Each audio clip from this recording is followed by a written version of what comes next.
د دې ناروا موضوع خلاف دا په ټول کلي کې چې د دې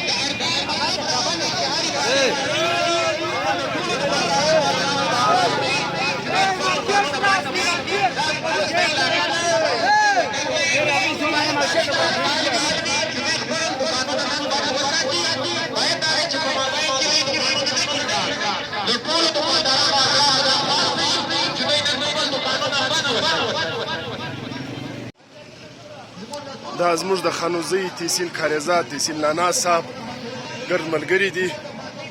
دا نن په خانوزۍ بازار کې د عمران خان د بیمینه گرفتاری خلاف شټر ډاون هړتال دی. ګرد دکانونه تقریبا را بند شو. دا زموږ ملګري دي.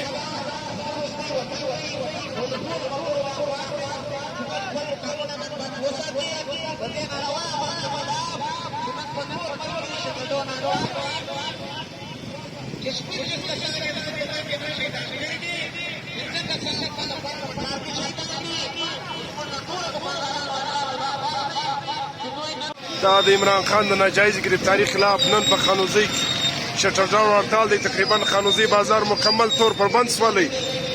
دا د پاکستان تحریک انصاف تحصیل کاریزات نانا صاحب جلوس دی.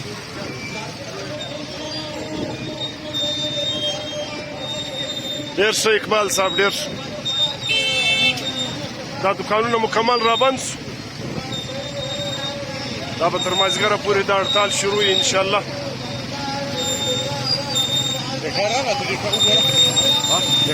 کومه ده؟ هغې به دغه ویډیو جوړه کړه.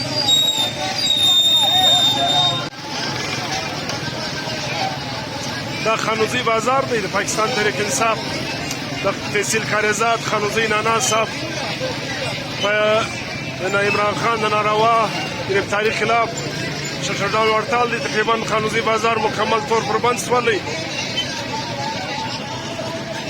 دا د خلکو کور ودانې دغه یې وکړي، اپریشن یې وکړي.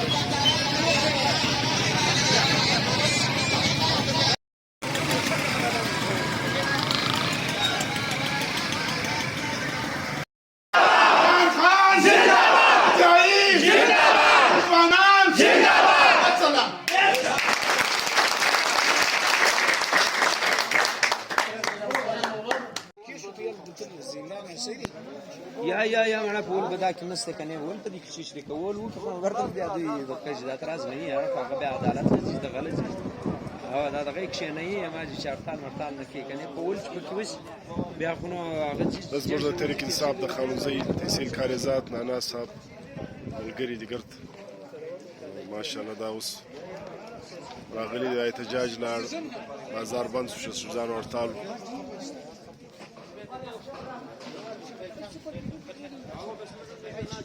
مې ملګري هلته ناست